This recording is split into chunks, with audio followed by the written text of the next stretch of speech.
tarde. O Justiça Legal está no ar.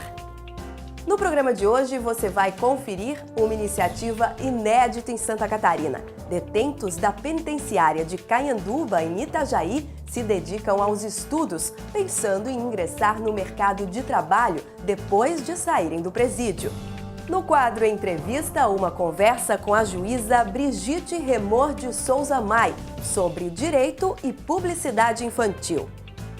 E a partir de agora, você acompanha a reportagem de Camila Iano e Rodrigo Quequé a respeito de paternidade socioafetiva. Desde 2014, existe a paternidade socioafetiva, em que qualquer pessoa que seja registrada apenas pelo nome da mãe tem uma relação de afeto com o cônjuge dela e considera esta relação de pai para filho, pode tê-lo como pai socioafetivo. Toda mãe ou toda pessoa que tenha um filho, né, e que esse filho seja registrado somente no nome da mãe e passe a conviver com uma terceira pessoa, essa terceira pessoa pode adquirir uma convivência muito boa, muito fraterna, da situação de pai ou mãe, porque hoje as relações não são somente entre homem e mulher, evidentemente, né? Mas essa terceira pessoa, então, passa a ter uma relação com essa criança ou com esse adolescente de afetividade como se pai e filho fossem, mas pelo vínculo afetivo, não pelo vínculo biológico. Paternidade socioafetiva, na realidade, é a regulamentação da situação de pai. Os sentimentos mútuos e a relação existente entre o filho e o pai socioafetivo é que são levados em consideração ao analisar o caso. Assim, os genes do pai biológico são deixados em segundo plano e prioriza-se o desenvolvimento e a integridade da criança ou adolescente. Joyce Ribeiro teve Ana Beatriz há 3 anos, antes de conhecer Natalício. Hoje, após a convivência diária e o nascimento do sentimento de amor e carinho entre os 3, Natalício a registrou como filha e tornou-se então o pai da menina. É uma menina que precisa de um pai, de um amor, de um carinho, né? O qual ela não tinha, né? Hoje ela está tendo, né? Hoje ela tem um pai, tem a mãe lá dela, né? Desde que eu conheci a mãe dela, dali em diante ali, a menina se apegou comigo, né? Pelos carinhos, né? Que eu dei pra menina, né? Me apego muito a ela, né? Para Joyce, é como se Natalício fosse o pai biológico de Ana. A mesma coisa que fosse. O mesmo carinho, a mesma dedicação, até mais que fosse pai. Ele dá para ela. É muito importante, porque assim ele tem cuidado com ela e eu também, né? Nós dois damos carinho, amor, atenção. É muito importante. Aqui no cartório de Palhoça, onde a pequena Ana Beatriz foi registrada, a registradora civil oficial Alexandra Beck conta o que é preciso fazer para obter a regulamentação. Para fazer esse reconhecimento de socioafetividade, o pai que quer reconhecer tem que trazer a documentação completa dele para a gente fazer a qualificação, como RG, CPF, endereço, e todos esses dados vão constar desse requerimento. Também precisa trazer os dados do nascimento do filho, do registro. E também a qualificação completa da mãe, com os documentos de identidade da mãe, e que a mesma deve anuir se a criança for menor de idade e se já for com mais de 18 anos, aí o próprio filho tem que anuir com esse reconhecimento. É importante salientar que esse reconhecimento não precisa ser feito apenas no cartório onde está o registro de nascimento, pode ser feito em qualquer serventia do Estado, bastando que leve essa documentação. Pai socioafetivo é aquele pai carinhoso, aquele pai dedicado, aquele pai responsável, aquele pai zeloso, que se preocupa em dirigir a educação e a criação de seu filho, que deveria ser obrigação de todo pai, independente de ser socioafetivo ou biológico. Penso que é uma coisa muito interessante e que para a criança vai trazer muito benefício, não só a questão de formalidade, não, mas de autoestima, né? Eu tenho pai, eu tenho mãe, eles são presentes, eles vão dirigir a minha vida, vão dirigir a minha educação. Essa é a essência de todo esse instituto. Por isso que eu vejo a participação do Poder Judiciário de extrema importância nessa seara.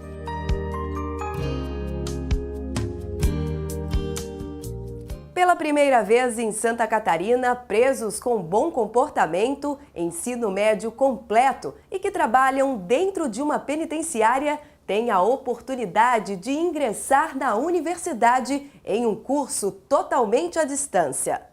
Essa iniciativa aconteceu no presídio de Canhanduba, em Itajaí, e a nossa equipe foi até lá registrar a expectativa dos detentos e conversar com os envolvidos nesse movimento em prol da educação e cidadania. Alguns detentos do complexo penitenciário do Vale do Itajaí, localizado a cerca de 90 quilômetros da capital Florianópolis, prestaram vestibular no mês passado e estão esperando as aulas da faculdade começarem no final de julho. A unidade já oferece alfabetização, ensino fundamental e médio e agora o superior. Dentre os vários projetos que nós temos aqui na penitenciária, alguns são voltados à educação. E o ano passado surgiu a ideia pelo diretor da penitenciária de buscar um curso profissionalizante à distância para beneficiar alguns reeducandos. Selecionamos os detentos, eles fizeram um vestibular e agora nós estamos na fase de inscrições. É um curso que tem duração de 2 anos. As aulas, eles vão receber o material em cela, né? A cada mês eles têm uma apostila que eles vão estudar, uma vez por semana eles vão receber um professor da universidade que vai aplicar os exercícios e as provas. Os 20 detentos que passaram na prova vão pagar o curso de tecnólogo em logística com o próprio dinheiro que ganham em atividades realizadas aqui na penitenciária. Alguns desenvolvem trabalho na cozinha, outros em fábricas de malharia, costura, fogões, diversas áreas. E o diferencial disso foi proporcionar esse curso a eles e mostrar para a sociedade que nós podemos fazer com que o reeducando trabalhe e pague as despesas do curso que ele tem interesse em fazer. As pessoas não precisam estar presas para encontrar uma certa dificuldade, muitas vezes, para ser colocado no mercado de trabalho, né? Agora, imagine vocês a pessoa que sai que deixa a prisão. Por isso que ela tem que se trabalhar muito, principalmente na questão de valores. O Poder Judiciário, na verdade, ele dá suporte jurídico para isso, né, para que isso aconteça. É um trabalho feito a muitas mãos, né, tanto do Estado, quanto dos funcionários, quanto da iniciativa privada também que participa. E isso tudo, essas ferramentas todas, elas proporcionam a reinserção do apenado à sociedade.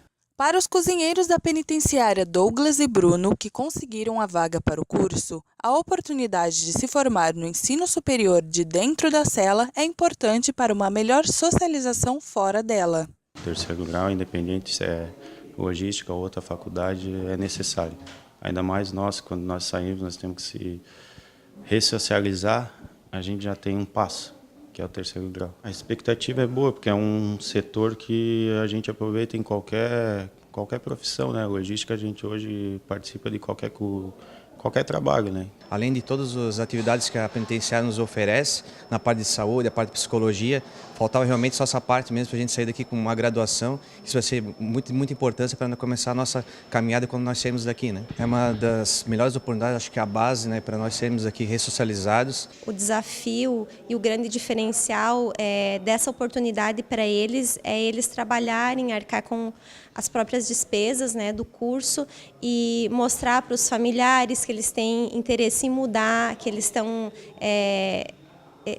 melhorando e tentando se qualificar para quando voltarem para o seio da família e para a sociedade, se reinserirem com mais facilidade.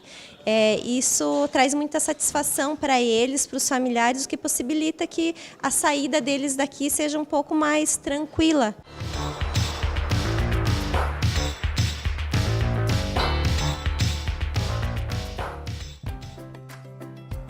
Adotar é dizer sim. É ter coragem de mudar o seu destino e o de uma criança. Seja qual for o motivo, quem adota tem sempre sonhos e muito afeto para compartilhar. Mas, além de ser um ato do coração, a adoção também envolve muita responsabilidade. Por isso, o processo passa por várias etapas para que todos tenham certeza da decisão. Se você quer adotar, veja quais são os passos. Qualquer pessoa maior de idade, independente do estado civil, pode ser candidato.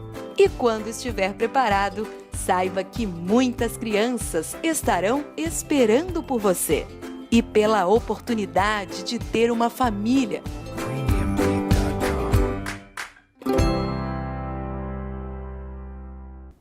E no próximo bloco, no quadro Entrevista, vamos falar sobre direito e publicidade infantil. A nossa convidada é a juíza Brigitte Remor de Souza Mai, que atua na Vara da Infância e Juventude da comarca de Florianópolis. Não saia daí, voltamos já já.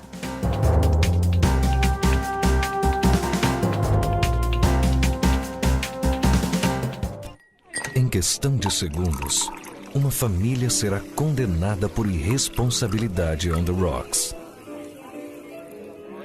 A arma sendo carregada.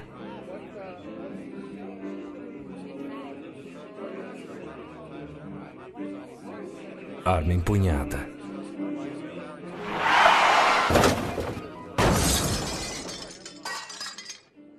Tribunal de Justiça de Santa Catarina.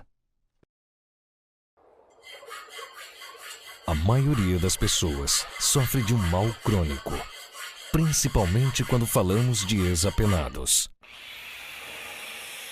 Esse e outros trabalhadores cumpriram sua pena e hoje são úteis para a sociedade. Fuja do preconceito, dê uma chance aos ex-apenados. Poder Judiciário de Santa Catarina. Agora, quem cometer delitos nos estádios de futebol terá julgamento e pena imediata. É o projeto Justiça Presente do Poder Judiciário de Santa Catarina. Um verdadeiro time jurídico presente em jogos de futebol do estado. Quem for pego pode ficar proibido de frequentar estádios e até ser detido. E então, vai torcer por esse time ou vai jogar contra? Justiça Presente, pena imediata, tranquilidade garantida.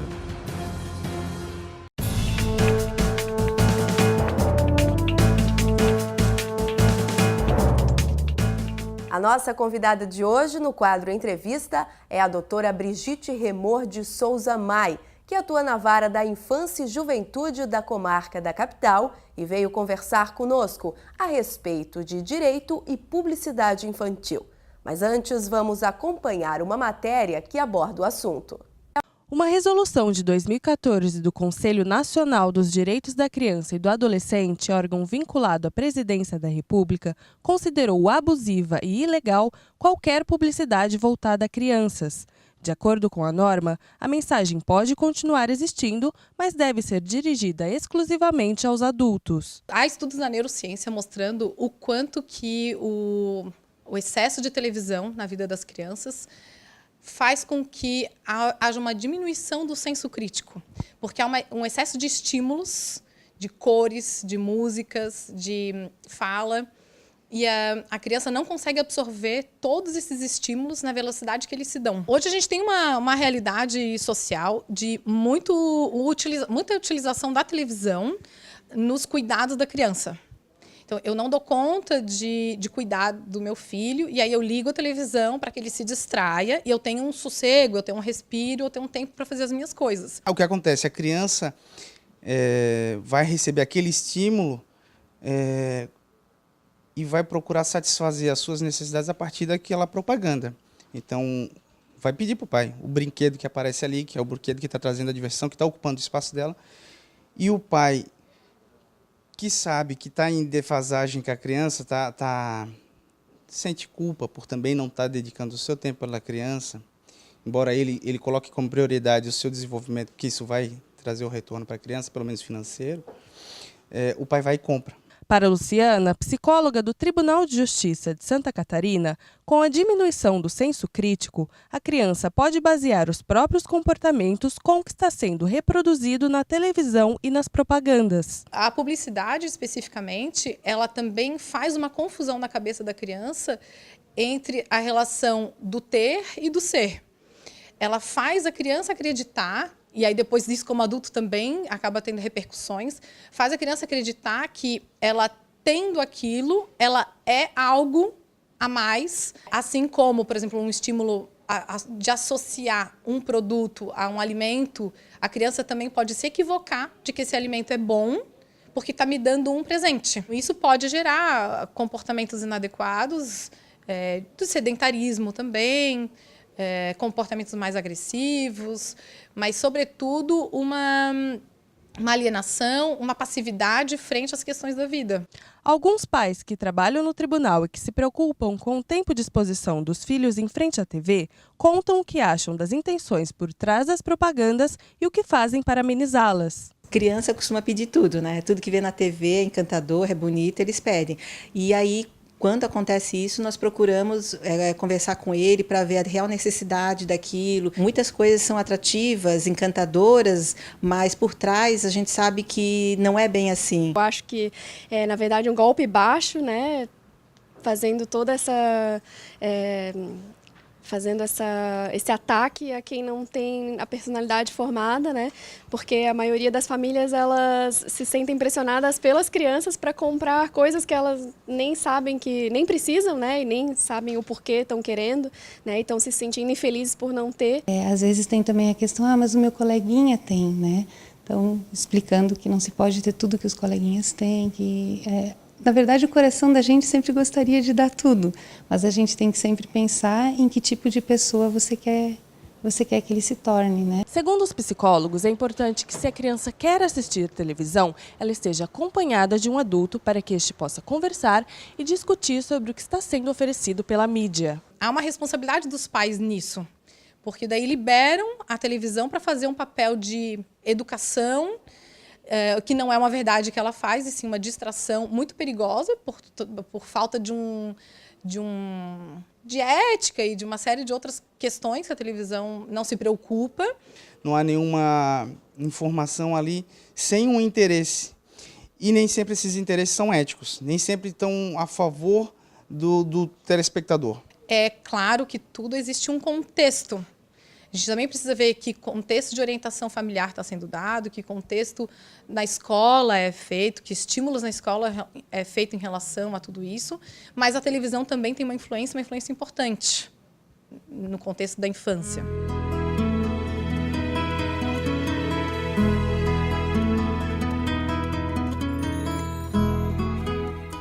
Doutora Brigitte, como acompanhamos na matéria, tanto os pais quanto os psicólogos concordam que, quando o assunto é publicidade infantil, existe um certo abuso. Qual a lei existente hoje no Brasil que regulamenta a propaganda destinada ao público infantil? De uma forma bem genérica, né? A gente tem a Constituição Federal no artigo 227, que fala da prioridade absoluta com relação aos direitos de criança e adolescente. Então, desde a proteção à vida, à saúde, à alimentação, ao esporte, à dignidade da pessoa humana. Então aí a gente já tem um delineamento do que não poderia ser dirigido à criança de uma forma geral, não só com relação à publicidade, tá? A gente vai ter também o Estatuto da Criança e do Adolescente, que também disciplina essa questão dos direitos, da observância e efetivação dos direitos fundamentais de criança e adolescente. Nós vamos utilizar também nessa questão o Código de Defesa do Consumidor, que é uma legislação de 1990, né? Existem algumas legislações posteriores, né? Com relação, por exemplo, à propaganda de cigarro, tabaco, bebida alcoólica, com relação à proibição de venda de lanche vinculado com brinde ou com brinquedo, né? A legislação que regulamenta a questão da alimentação escolar. E também uma legislação de 2013, que ela é bastante restritiva, porque ela fala até que é proibida a fabricação, né? Fabricação, propaganda tanto de produto nacional ou importado que tem a forma de cigarro ou similar, tá? Existem também resoluções dos conselhos. A gente vai ter de 2012 com relação à saúde, falando da questão no Brasil da obesidade e do reflexo que a publicidade infantil tem com esse aumento da obesidade, né? Em função do estímulo ao consumo, né? Da alimentação. A gente vai ter também um código brasileiro de autorregulamentação publicitária, que já é antigo, tá? E também é do Conselho Nacional de Autorregulamentação Publicitária, que traz alguns delineamentos no artigo 37 e outros, com relação à publicidade dirigida ao público infantil e adolescente, né? E a gente tem, né, a resolução do CONANDA 163, né, que foi bem específica e trabalha a questão da proibição, né, e também observância de requisitos com relação à propaganda voltada a adolescentes. Então, a resolução do CONANDA, ela trouxe mais uma perspectiva diferente em relação à publicidade infantil e, principalmente, a importância de trazer isso à tona, de deixar isso no centro das discussões, porque é uma coisa que fica mais ou menos velada. Mas a senhora acredita que essas leis realmente protegem as crianças e os adolescentes das propagandas abusivas? Na verdade, se elas forem observadas, sim. Né? Então, a efetivação da lei é que faz a grande diferença, né? E para essa efetivação, a gente conta com a participação das pessoas, né? E também de mecanismos judiciais que as pessoas podem utilizar se sentir que as crianças e adolescentes estão sendo lesadas de alguma forma, né? Então, eu vou te dar um exemplo. Aqui no Brasil tem a Associação Brasileira de Indústria de Refrigerantes. Ela fez um acordo com todas as indústrias de refrigerantes para que não haja propaganda para o público de refrigerante dirigido a um público inferior a 12 anos, que seria criança. E também que não fosse veiculado nenhum tipo de propaganda quando houver 35% de telespectadores que são abaixo dessa faixa etária. Então, assim, a própria organização, a própria sociedade civil, as próprias entidades também se organizam em função disso. Me parece, então, que a proteção de crianças e adolescentes quanto às propagandas abusivas é, antes de mais nada, uma questão de bom senso. Na verdade, a Constituição Federal, lá naquele artigo 227 que eu já falei, ela é bem expressa. Ela diz que cabe à família, à comunidade, à sociedade e ao poder público a proteção e a efetivação desses direitos. Então, a própria Constituição Federal já dá resposta para nós, né? Todos juntos devemos trabalhar com a questão de efetivação de direitos, seja ele com relação à publicidade, seja em qualquer outra área. Quais os direitos das crianças e também dos adolescentes são feridos com a publicidade infantil abusiva? Na verdade, o direito ao próprio desenvolvimento dentro da sua faixa etária, o respeito ao próprio desenvolvimento dentro da sua faixa etária, tá? O que se coloca? Se coloca, algumas pesquisas dizem que as crianças, né, em função do desenvolvimento biopsíquico, elas não têm como diferenciar realidade de ficção até determinada idade, né? E então, imagina os efeitos disso em relação a uma população infanto-juvenil. Então, o cuidado tem que ser muito grande. Até porque nós estamos falando de toda uma geração de crianças que vão ser o futuro, amanhã já vão ser o futuro. Então, a responsabilidade ela é muito grande. A senhora acredita que as leis deveriam ser mais rigorosas em relação à publicidade infantil aqui no Brasil? Eu penso que, quando tu mesmo falaste, quando há bom senso, não precisa da lei, né? Porque dá para parar para pensar e ver, essa questão está sendo abusiva. Nós estamos produzindo, né, pessoas, consumidores vorazes, nós estamos produzindo pessoas que têm uma relação diferente com o outro.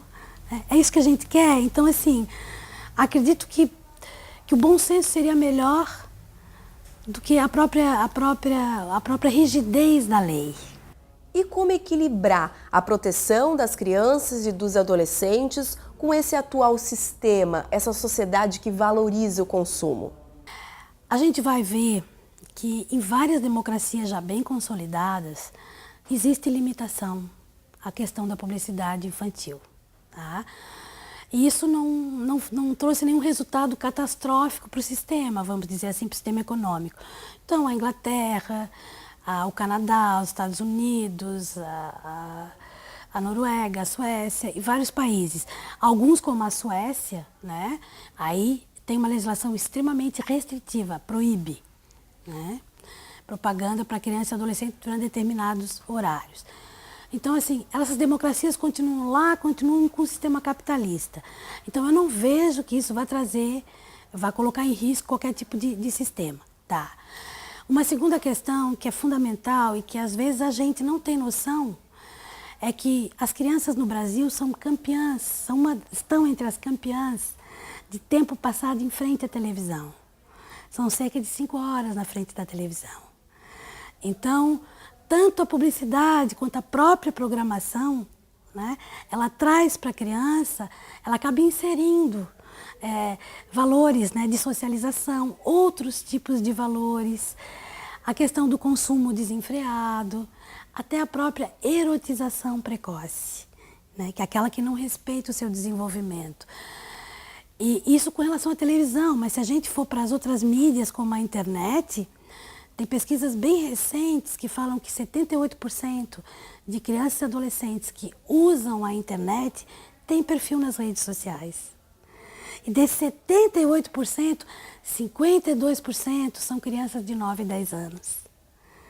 Então, assim, é uma preocupação muito grande a questão da qualidade desse acesso. Com relação a questão do YouTube, existe uma pesquisa bem recente feita no Brasil, né, comparando com outros países. E aqui se verifica o seguinte, dos 10 programas mais acessados, com mais seguidores, 2 são voltados para criança. Das 10 celebridades entre o público infantil e adolescente, 5 são das redes sociais.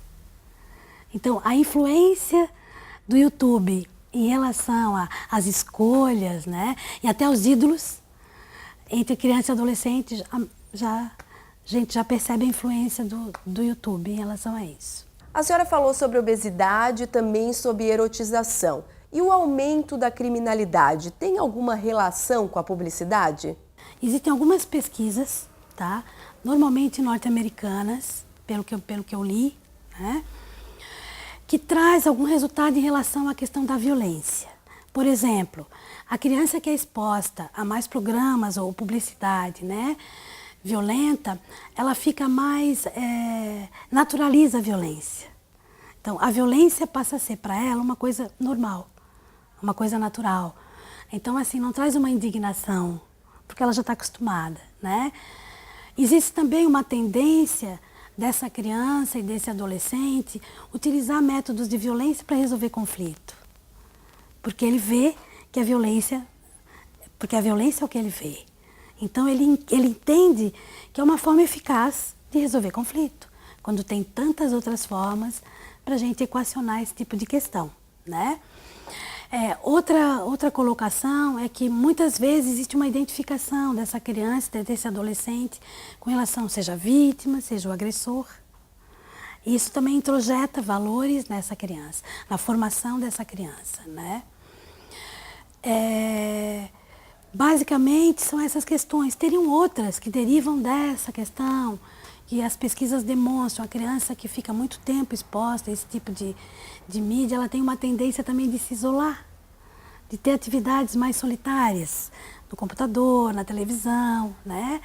Isso traria um pouquinho de problema de socialização, de comunicação. Então, são várias questões. Então, se tu me perguntas, eu posso dizer que isso contribui. Não que é responsável, mas que contribui. E não só a propaganda, mas a própria programação da televisão.